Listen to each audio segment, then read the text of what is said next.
राम राम प्यारे विद्यार्थियों, स्वागत है आपका संजीव सर की केमिस्ट्री के अंदर। तो बच्चों, हमने जैसे पिछली वीडियो बनाई थी फिजिकल क्वांटिटी को लेकर, जिसके अंदर हमने फंडामेंटल बेसिस यूनिट पढ़े जो हमारी 7 प्रकार की थी। तो उस वीडियो के अंदर हमने बताया था कि जो जो हमारी क्या होगी, जो न्यू फिजिकल क्वांटिटीज हैं उनको डिफाइन किया गया था। जैसे किलोग्राम था। अब किलोग्राम क्या था, जो फ्रेंच के अंदर पड़ा हुआ है अभी जहाँ की लेबोरेटरी में, वो सिलेंडर के अंदर पड़ा हुआ है। यदि उसके अंदर क्या आ गया, चेंज आ गया 30 मिली माइक्रोग्राम्स का। अब यदि आप उसको ठीक करने के लिए हम चकेंगे उसको, तो हमारे हाथों के अंदर जो मॉइस्चर है या डस्ट पार्टिकल होंगे वो उसको टच कर जाएगा और उसके वेट के अंदर चेंज आ जाएगा। यानी कि वो इतना सेंसिटिव है कि चेंज हो जाएगा उसके अंदर। इसीलिए उसको साइंटिस्ट ने सोचा भी इन यूनिट्स को रीडिफाइन करते हैं कांस्टेंट के ऊपर। तो उन्होंने नेचुरल कांस्टेंट को लेकर उन यूनिट्स को क्या कर दिया, रीडिफाइन कर दिया। अब फिर क्या हो गया, उनके बेस पे ही फिर क्या होती हैं हमारी, आपने बताया फंडामेंटल यूनिट है, उसके अलावा फिर हमारी आते हैं ड्राइव्ड यूनिट। तो हमारे यहाँ छोटे छोटे टॉपिक रहेंगे। जैसे हमारा पहले तो रहेगा ये ड्राइव्ड यूनिट का, फिर हम एटम और मॉलिक्यूल के बारे में जानेंगे। ऐसे करते हम क्या करेंगे, छोटे छोटे टॉपिक लेकर उठाएंगे। तो पहला है हमारा कौन सा, ड्राइव्ड यूनिट। ड्राइव्ड यूनिट कौन सी होती है अभी, यानी कि the units of all other physical quantities are derived out of these of the basis physical quantities. मतलब ऐसी यूनिट्स जिनको क्या किया जाता है, फंडामेंटल बेसिस यूनिट से ड्राइव किया जाता है, उसे हम क्या बोलते हैं, ड्राइव यूनिट बोलते हैं। मतलब क्या हो गया, जो हमारी बेसिस फंडामेंटल क्या दी, क्वांटिटी दी, उनसे ड्राइव किया गई क्वांटिटीज को हम क्या बोलते हैं, ड्राइव्ड यूनिट्स बोलते हैं। अब इन ड्राइव्ड यूनिट्स के अंदर एग्जांपल देखते हैं हम। जैसे कि आप लोग देखेंगे, पहला एग्जांपल है हमारा, इसका एग्जांपल है हमारा एरिया का। एरिया क्या होता है, यदि हम रेक्टेंगल की बात करें तो क्या होता है, लेंथ इनटू में ब्रेड्थ होता है बच्चों। अब लेंथ और ब्रेड्थ की यूनिट क्या होती है, दोनों की यूनिट सेम है। तो दोनों की यूनिट क्या होगी, मीटर होगी, और मीटर ही क्या होगी, लेंथ की भी मीटर है, ब्रेड्थ की मीटर, आप लोगों को पता होगा। तो यहाँ पर क्या आ जाता है, मीटर का स्क्वायर आ जाता है। और जब आप डायमेंशनल फॉर्मूले वगैरह करेंगे फिजिक्स के अंदर, तो वहां भी आप लोग सभी चीजें जो देखेंगे। तो हमने बताया कि जो एरिया है वो क्या है, फंडामेंटल यूनिट से निकल के ही आया है। क्योंकि जो एरिया हमारा, हम कह सकते थे यदि स्क्वायर की बात होती तो हम लेंथ इनटू लेंथ भी कह सकते थे, ब्रेड्थ इनटू ब्रेड्थ भी, या साइड इनटू में साइड। तो ये भी एक किस्म की लेंथ है और ये भी लेंथ है, दोनों की यूनिट क्या होती है, मीटर होती है। तो इसको हम मीटर में लिखते हैं। ऐसे ही हम बात करें किसकी, वॉल्यूम की। वॉल्यूम क्या होता है बच्चों, वॉल्यूम आपने देखा होगा, लेंथ इनटू में ब्रेड्थ इनटू में हाइट, ये तीनों चीजें आप पढ़ते होंगे। और यही चीज होती है, इन तीनों की यूनिट्स क्या होती है, मीटर ही होती है। लेंथ की भी मीटर है, ब्रेड्थ की भी मीटर है, और किसकी, जो हमारी हाइट है उसकी मीटर है। तो इसकी जो यूनिट्स आ गई वो क्या आ गई, मीटर क्यूब आ गई। तो ऐसे करते हम बहुत सारी यूनिट्स पढ़ते हैं। जैसे डेंसिटी होगी, डेंसिटी क्या होती है हमारी, डेंसिटी होती है हमारी मास अपॉन वॉल्यूम। तो ये सभी यूनिट्स आपने बताऊंगी भी, मास की देखेंगे हम, फिर देखेंगे किसकी मास आपने देखा होगा वो फंडामेंटल था। फिर फंडामेंटल ही क्या आ जाती है, अल्टीमेटली यूनिट्स फंडामेंटली बढ़ जाती हैं। जैसे कि आप देखेंगे, अब डेंसिटी की बात करें, डेंसिटी क्या होती है आप लोगों को पता होगा, क्या होती है बच्चों, मास अपॉन वॉल्यूम। तो मास आ गया और बटा में क्या आ गया, वॉल्यूम आ गया। तो ये क्या हो गया हमारा एम बाई में, ये मास के लिए, मास हमारा किसके अंदर होता है, मास की यूनिट होती है किलोग्राम, और ये आ गया मीटर की क्यूब। तो ये क्या आया, किलोग्राम मीटर की क्यूब। तो ये कहां से आया बच्चों, ये हमारा आया है किसे, फंडामेंटल से आया है, फंडामेंटल यूनिट से आई है क्या, हमारी ड्राइव्ड यूनिट। फिर उसके बाद हम बात करें किसकी, वेलोसिटी की। वेलोसिटी बच्चों क्या होता है, आप लोगों को सभी को पता होगा। वेलोसिटी और स्पीड में डिफरेंस भी आप लोगों ने 9th क्लास के अंदर पढ़े होंगे। तो जो हमारी क्या होती है वेलोसिटी है, वो क्या होता है, डिस्टेंस अपॉन टाइम होती है। तो डिस्टेंस आप लोगों को पता है किसके अंदर मेजर किया जाता है, डिस्टेंस हम इसके अंदर मीटर के अंदर करते हैं, और टाइम को किसके अंदर, सेकंड के अंदर। तो इसकी यूनिट क्या हो जाती है, मीटर पर सेकंड हो जाती है। फिर उसके बाद हम बात करें किसकी, एक्सेलरेशन की। एक्सेलरेशन आप लोगों ने पढ़ा होगा, या उसका फॉर्मूला देखिए एक्सेलरेशन का क्या होता है।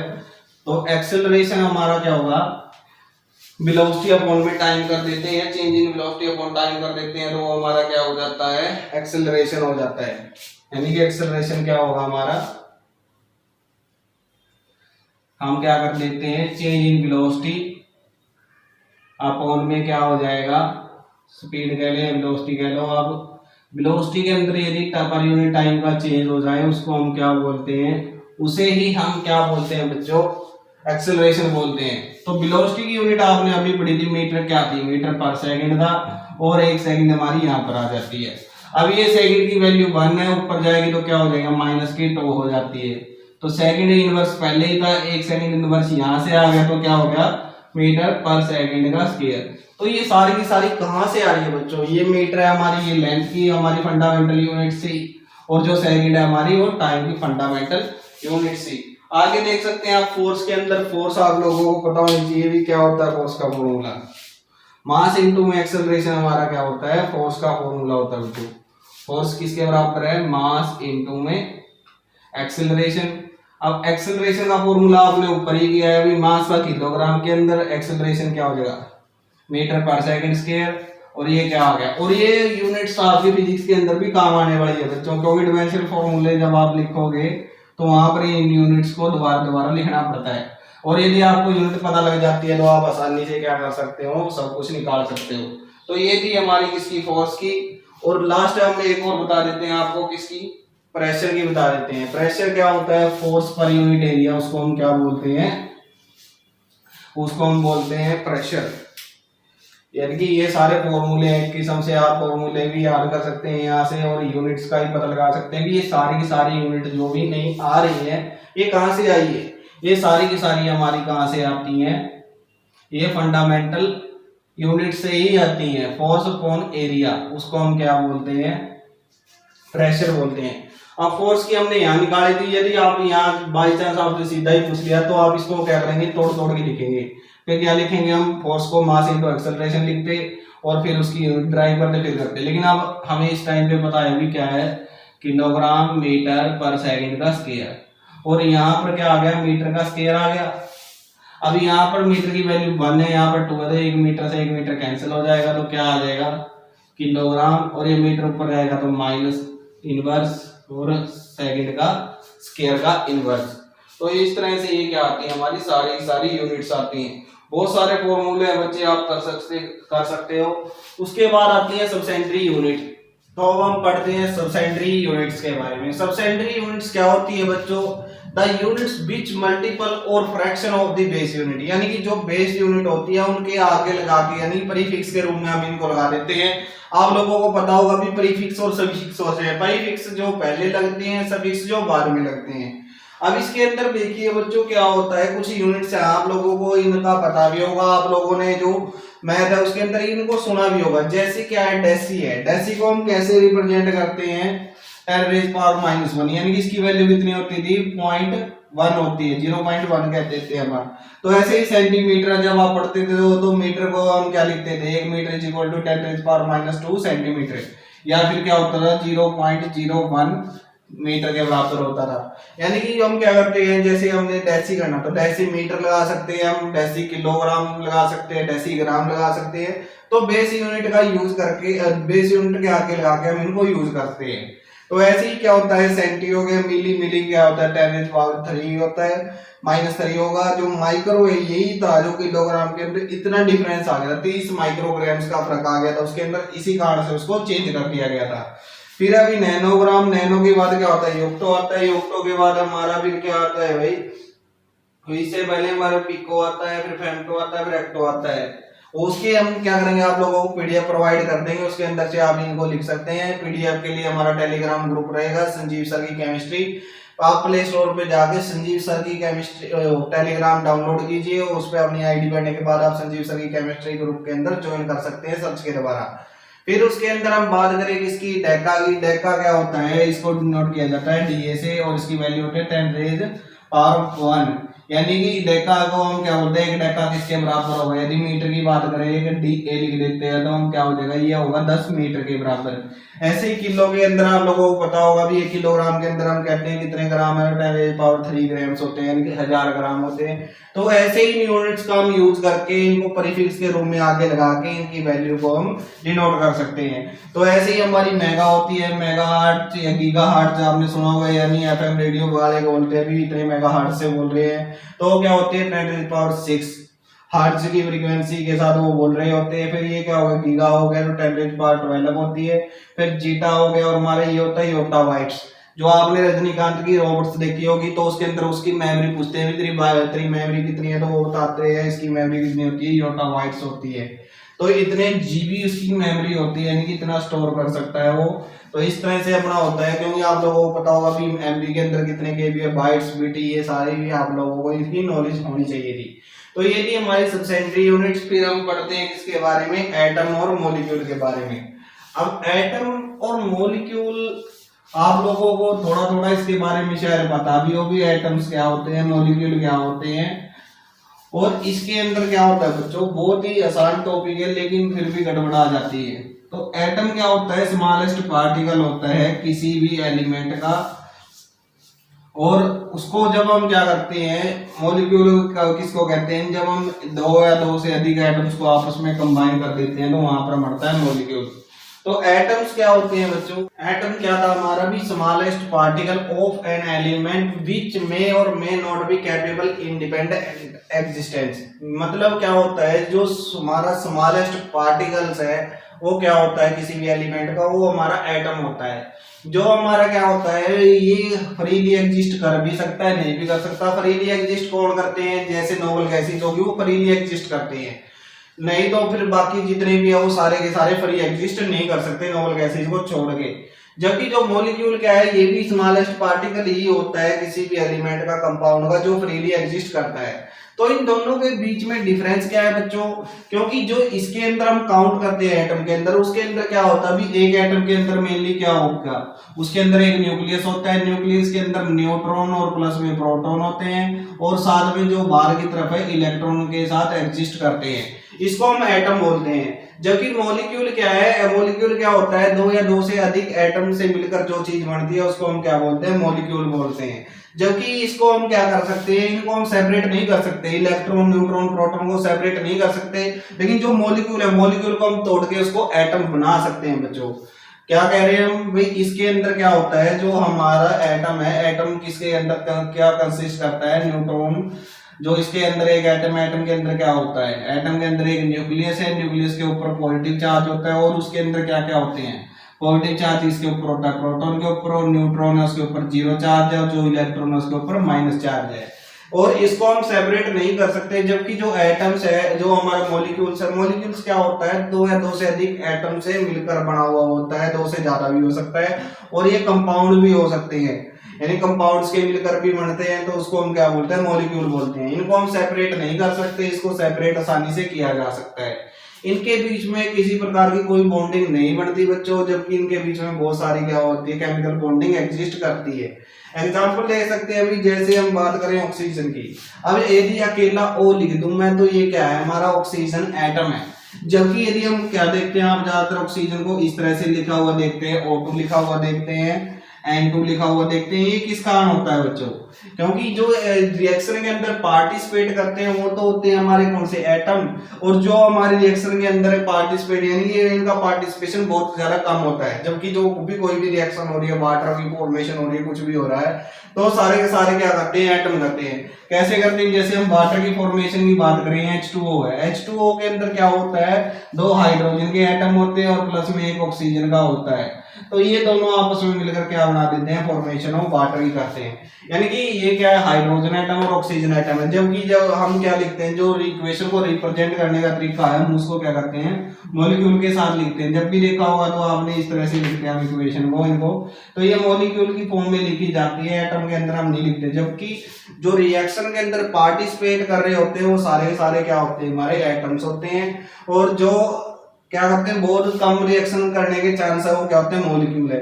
अब ये एटम ये क्यों है, ये ऐसे एग्जिस्ट क्यों कर रहा है, इसका रीजन आपने 9th क्लास या 10th क्लास के अंदर भी पढ़ा होगा, और हम दोबारा बता देते हैं भाई ये ऐसे क्यों है। O2 क्यों लिखा जाता है, O अकेला क्यों नहीं लिखा गया, O की जगह आपने O4 क्यों नहीं लिखा, O6 क्यों नहीं लिखा, भी O2 क्यों नहीं लिखा, N2 ही क्यों लिखा, N अकेला क्यों नहीं है, N3 क्यों नहीं आया, ये सारी चीजें हम अभी देखते हैं। तो उनके अंदर आपने कुछ बोर मॉडल 9th क्लास के अंदर पढ़े होंगे, उनके बारे में देखा होगा। तो हमने एक ऑक्टेट रूल बताया था। अभी ऑक्टेट रूल क्या था, जैसे ऑक्सीजन है, अब ऑक्सीजन को यदि आपको नहीं पता तो एटॉमिक नंबर कितना होता है इसका, एटॉमिक नंबर होता है इसका 8। तो पहली सेल में बोर मॉडल के अनुसार उन्होंने क्या था, अभी पहली सेल में 2, दूसरी में 8, फिर तीसरी में 8, फिर 18 ऐसे इलेक्ट्रॉन आते हैं। तो हम छोटे एलिमेंट के लिए ऑक्टेट रूल की बात करते हैं भी लास्ट वैलेंस शेल के अंदर कितने इलेक्ट्रॉन आ सकते हैं, ज्यादा से ज्यादा 8 इलेक्ट्रॉन आ सकते हैं। इसके अंदर 2 इलेक्ट्रॉन आएंगे और जो हमारी नेक्स्ट है उसके अंदर कितने इलेक्ट्रॉन आ सकते हैं, उसके अंदर आ सकते हैं कितने बच्चों, 8 आ सकते हैं। लेकिन हमारे पास क्या हो गए, 2 इस सेल के अंदर आ गए, ऑक्सीजन के पास कितने इलेक्ट्रॉन थे, 8 इलेक्ट्रॉन थे, 2 उसके पास आ गए तो रह गए कितने, 6 रह गए। तो 6 इलेक्ट्रॉन हमारे कहां पर आएंगे, यहाँ पर आएंगे। तो ये 6 इलेक्ट्रॉन यहाँ पर आ जाने के बाद अब हर एक चीज क्या होना चाहती है, अभी दुनिया के अंदर कोई भी चीज है वो अपनी स्टेबिलिटी गेन करना चाहती है, मतलब वो अपना स्टेबल रहना चाहती है, ना ज्यादा रिएक्टिव ना ज्यादा कम रिएक्टिव, यानी कि वो क्या रहना चाहिए, कम से कम रिएक्टिव रहना चाहती है, नोबल रहना चाहती है। अब इसको नोबल बनने के लिए क्या चाहिए भाई, ऑक्टेट को कंप्लीट करने के लिए इसको कितने इलेक्ट्रॉन चाहिए, 2 इलेक्ट्रॉन चाहिए। अब 2 इलेक्ट्रॉन क्या करते हैं, एक ऑक्सीजन एटम हम क्या करते हैं, जो ये वैलेंस है इसको तो हम नहीं छेड़ते, लेकिन जो ये बाहर वाली शेल है इसको हम बोलते हैं वैलेंस शेल। तो इस वैलेंस शेल के अंदर कितने इलेक्ट्रॉन है, 6 इलेक्ट्रॉन है। तो यदि ऑक्सीजन को कोई क्या कर दे, ऑक्सीजन को कोई 2 एटम दे दे तो ये भी क्या हो जाएगी भाई, स्टेबल हो जाएगी। अब ऑक्सीजन के पास क्या आता है, ऑक्सीजन का दूसरा एटम भी मौजूद है हमारे पास, ये तो है नहीं अभी एक ही एटम होगा आपस में, क्योंकि हमारी एयर है, हमारे चारों तरफ एयर है। तो एयर के अंदर हवा में कितना पता कितने पार्टिकल्स हमारे चारों तरफ मौजूद है, कितने एटम मौजूद है, क्योंकि इसको देखा ही नहीं जा सकता। तो क्या करते हैं, ये आपस में क्या करते हैं, इलेक्ट्रॉन की शेयरिंग करते हैं। अब इलेक्ट्रॉन की शेयरिंग कर ली तो हम इस तरह से देखें तो ये किसके कितने इलेक्ट्रॉन हो गए, इसके 8 इलेक्ट्रॉन हो जाते हैं बच्चों, किसके, ऑक्सीजन एटम के। तो इसीलिए ये O2 की फॉर्म में एग्जिस्ट करते हैं, क्योंकि क्या हो गया, अभी ऑक्टेट कंप्लीट हो गया और ये ऑक्सीजन क्या होगी, O2 की फॉर्म में एग्जिस्ट करने के बाद क्या होगी, स्टेबल होगी। स्टेबल होने के कारण ही क्या हो गया, ये ऐसे एग्जिस्ट कर रही है। तो ये था एटम। अब ये अकेला था, ये अकेला कभी भी ऐसे नहीं रह सकता है। जो इसके ऊपर 6 इलेक्ट्रॉन है, ये कहीं ना कहीं क्या करेगा, इलेक्ट्रॉन लेने की कोशिश करेगा। जैसे इसके पास यदि हम कहें भी हाइड्रोजन आ जाए, अब हाइड्रोजन के पास क्या है, 1 इलेक्ट्रॉन, हम इस तरह से नोट कर रहे हैं। तो इसको 2 इलेक्ट्रॉन चाहिए, इसको 1 इलेक्ट्रॉन चाहिए, तो 1 इलेक्ट्रॉन इसके साथ शेयर कर लेगा, एक इसके साथ शेयर कर लेगा और हमारा फॉर्मूला बन जाता है किसका, वाटर का। तो ये हमारे क्या हो सकते हैं अभी, ये हमारे जो मॉलिक्यूल है ये भी 2 प्रकार के ही होते हैं, एक तो एलिमेंट्स के होते हैं और दूसरे कंपाउंड्स के होते हैं।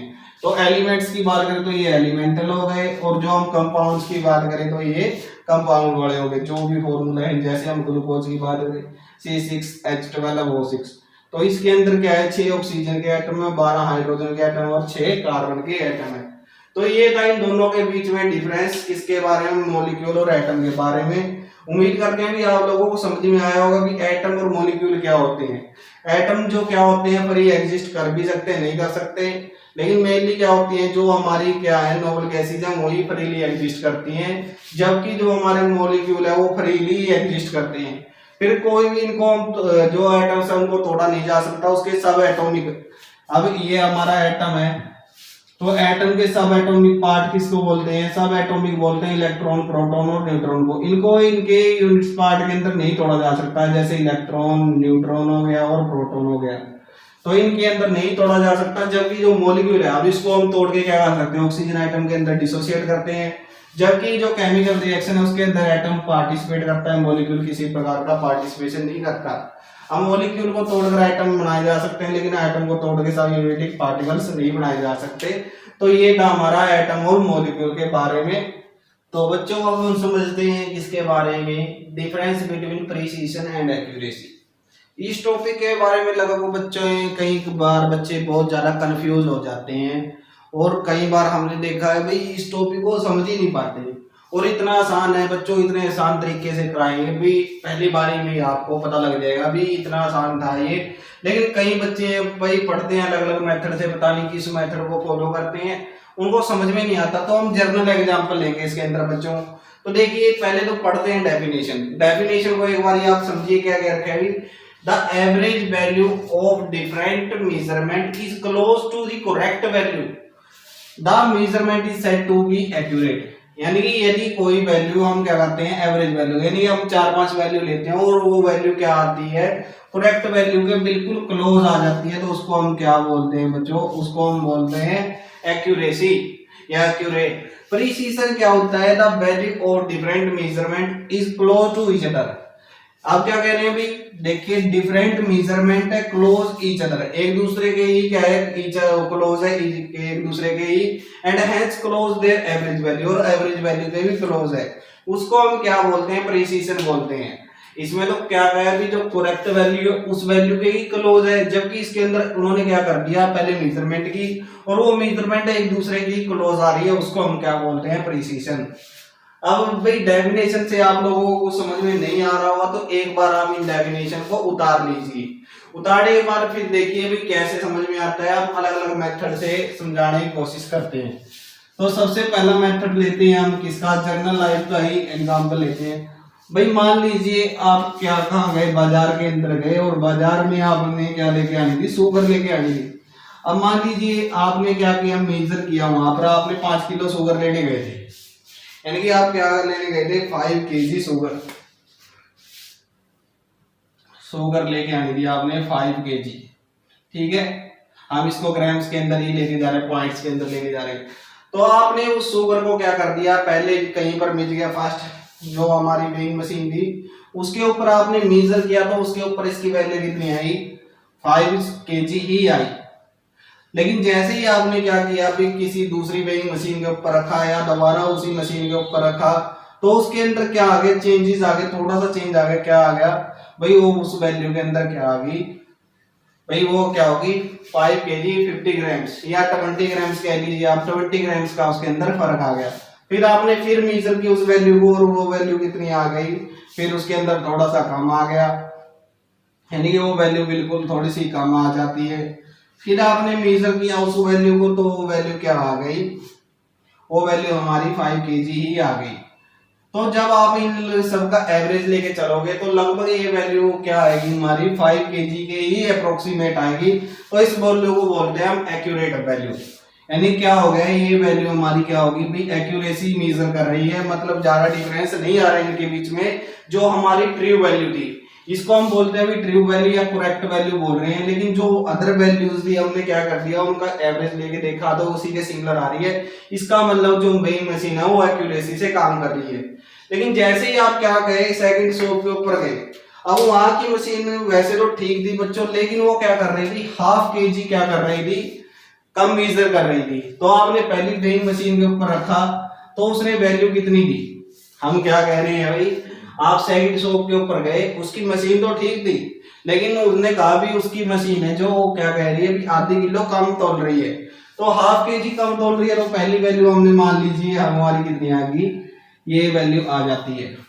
फिर आपने सेकंड मेजरमेंट करते हैं आप उसी की, तो वहां पर क्या आ गया, वहां पर वैल्यू आ जाती है कितनी, 520 लगा लीजिए, 510 लगा लीजिए। फिर उसके बाद हमने थर्ड मेजरमेंट की, थर्ड मेजरमेंट करने के बाद क्या आ गया, ये आ गई इतनी वैल्यू। फिर आपने फोर्थ मेजरमेंट की, फोर्थ मेजरमेंट करने के बाद, और जो इंग्लिश वाले वो मेजरमेंट को मेजरमेंट भी बोलते हैं भाई, क्योंकि जो इंग्लिश की प्रोनाउंसिएशन है वो उनके हिसाब से ही है, हम उनके साथ कोई बहस नहीं करना चाहेंगे। तो भाई जो क्या होता है इसके अंदर जो मेजरमेंट की वो क्या हो गया हमारा, ये जी थे। अब इसके अंदर देखा हमने, जो एवरेज वैल्यू निकाल के देखेंगे मतलब वो कितनी आ जाएगी, 4.50 केजी के बराबर आ गई। अब आप कहेंगे भी ये वैल्यू, हाँ उस मशीन ने इनको बिल्कुल एक्यूरेटली तरीके से क्या किया, मेजर किया, जिसकी वैल्यू इसके अप्रोक्सीमेटली आ गई। लेकिन जो ये वैल्यू है, ये ट्रू वैल्यू या जो करेक्ट वैल्यू है उसके करीब नहीं है, अप्रोक्सीमेट नहीं है। तो इसका मतलब क्या हो गया भी, ये वैल्यू क्या होगी, प्रिसाइज होगी। प्रिसाइज का मतलब वैसे तो ये ठीक है, लेकिन जो इसकी खुद की वैल्यू थी वो खुद के ही नजदीक आ रही है, लेकिन जो क्या है एक्यूरेट वैल्यू है उससे क्या है थोड़ी सी डिफरेंट आ रही है। इसी कारण हम इसको क्या बोलते हैं भाई, इसको प्रिसाइज बोलेंगे और इसको क्या बोलेंगे, एक्यूरेसी बोलेंगे। समझ में आया होगा। अभी हम 5 केजी शुगर लेने चले गए थे, वहां पर वेइंग मशीन के अंदर देखा तो डिफरेंट वैल्यू देखी, और ये वो डिफरेंट वैल्यू क्या आई हमारी, जो उनकी एवरेज लेके देखी तो वो किस वैल्यू के बराबर आई, वो हमारी वैल्यू आई किसके बराबर, ट्रू वैल्यू के बराबर, या हम बात करें एक्यूरेट वो हमारी करेक्ट वैल्यू की। जबकि जब हमने क्या देखा, सेकंड वेइंग मशीन थी और ठीक तो थी, लेकिन उसने क्या कर दिया, हाफ केजी मेजर किया, जिसके कारण वो क्या नहीं पहुंच पाई, वो इसके करीब नहीं पहुंच पाई। अब वैल्यू तो ये ठीक है, हमने बताया कि 5 केजी हम इसके अंदर 500 ग्राम इसके अंदर ऐड कर देंगे तो 5 केजी हो जाएगा, लेकिन फिर भी क्या है भाई, ये क्या वैल्यू क्या होगी, ट्रू वैल्यू से तो कहीं ना कहीं डिफरेंट होगी, और डिफरेंट होगी तो इसका मतलब, और ये एक दूसरे के नजदीक है, एवरेज वैल्यू उनकी सेम आ रही है, तो इसका मतलब ये क्या हो जाती है, हमारी प्रीसाइज हो जाती है। अब ये तरीका नहीं समझ में आ रहा तो एक तरीका और फॉलो करते हैं हम बच्चों, उसके अंदर देखना। जैसे आपने देखा होगा अभी जो एरो वाली आप क्या करते हैं, कई बार गेम खेलते हैं तो उसके अंदर भी देखा होगा आप लोगों ने, तो वहां पर क्या होता है बच्चों, या आपने शूटिंग वाले देखे होंगे तो शूटिंग के अंदर होता क्या है, तो देखिए बच्चों यहाँ से हम प्रिसीजन और एक्यूरेसी को समझने की कोशिश करते हैं। वैसे देखिए भी पहले नहीं समझ में आया तो यहाँ से भी आप अंदाजा लगा सकते हैं, और बीच बिल्कुल इजीली यहाँ से समझ में आएगा आपको भी क्या चीज है एक्यूरेसी और प्रिसीजन। तो ये आपने जैसे देखा भी, हम बता रहे थे भी एक्यूरेट वैल्यू। अब जैसे हम बात करें भी किसकी, या तो आप शूटिंग की बात करें या फिर आप बात करें आर्चरी की, यानी कि जहां पर तीरंदाजी की बात करें या फिर हम बात करें शूटिंग की। यदि आप फायर करते हैं या एरो लगाते हैं, मान लीजिए आपने पता ही अभी इसके मार्क्स होते हैं, इसके अलग मार्क्स है, इसके अलग मार्क्स है। अब जो हिट है वो यहाँ पर हिट करने के बाद उसको क्या मिलते हैं, फुल मार्क्स मिलते हैं। तो उसने क्या किया, जो भी निशानेबाज था बहुत ही एक्यूरेट निशानेबाज था, उसने क्या किया, तीनों जो 3 फायर किए उसने, और तीनों के 3 फायर कहां पर जाकर लगे, उस रेड जोन के अंदर जाकर लगे। तो उस टाइम हम बोलेंगे भी ये वैल्यू जो हमारी क्या होगी, रेड जोन के अंदर आ रही है, जो ये हमारे तीनों के तीनों फायर है, इसका मतलब क्या, हमें निशाना भी इधर ही लगाना था और हमारी वैल्यू भी इधर ही आ रही है, तो इसको हम बोलेंगे भी एक्यूरेट वैल्यू है। और एक्यूरेट वैल्यू तो हमारी होगी। अब प्रीसाइज का मतलब क्या है, प्रीसाइज का मतलब है भी जो तीनों वैल्यू है एक दूसरे के बिल्कुल ही क्या है, अप्रोक्सीमेट है। अप्रोक्सीमेट मतलब जो वैल्यू अपनी क्या थी, खुद की वैल्यू के एवरेज वैल्यू के बराबर आ रही है, तो इस टाइम हम बोले कि ये तीनों साइन इकट्ठे आ रहे हैं, तो इसका मतलब ये प्रीसाइज भी है। लेकिन अब हम बात करें भी कोई दूसरा निशानेबाज था, उसने क्या किया, निशाने तो तीनों लगाए लेकिन तीनों किस जगह पे लगाए, ऐसी जगह पे लगाए जो क्या थे, बिल्कुल भी जो रेड जोन के अंदर नहीं आ रहे थे। अब जो ये जो तीनों के तीनों फायर किए हैं उसने, तो वो तीर लगाए हैं वो कहां पर आए, यहाँ पर आए। अब ये वैल्यू यहाँ पर होता तो ये एक्यूरेट होता, लेकिन ये वैल्यू अब एक्यूरेट तो नहीं है। क्यों नहीं है, क्योंकि हमने तो निशाना कहां पर लगाना था, इस जोन के अंदर लगाना था, लेकिन यहाँ तो नहीं लगा। इसका मतलब ये क्या है, ये वैल्यू हमारी एक्यूरेट तो नहीं है, लेकिन ये प्रीसाइज जरूर है। क्यों प्रीसाइज है, क्योंकि जो तीनों के तीनों वैल्यू वो एक दूसरे की एवरेज के बराबर आ रही है, बराबर आ रही है, तो इसका मतलब ये क्या हो जाती है, प्रीसाइज है। और अब हम बात करें भी कोई मेरे जैसा था, उसने क्या किया, फायर किया, एक इधर फायर कर दिया, एक इधर कर दिया, और एक क्या कर दिया, तीर इधर लगाया, उसके निशाने क्या हो गया, हमारे मेरे निशाने तीनों के तीनों चूक गए। तो इस टाइम हमारी वैल्यू ना तो क्या है, प्रीसाइज है, और ना ही क्या है, एक्यूरेट है। मतलब हमने समझे जो डेफिनेशन लिखी थी, आप लोगों को समझ में ही आ जाएगी भी जो करेक्ट वैल्यू थी वो ट्रू वैल्यू, और जो हमारी करेक्ट वैल्यू थी और जो वैल्यू मेजर करें, यदि वो क्या हो गए, दोनों की दोनों इक्वल आ जाए या उनकी एवरेज इक्वल आ जाए, तो उसको बोलते हैं एक्यूरेट।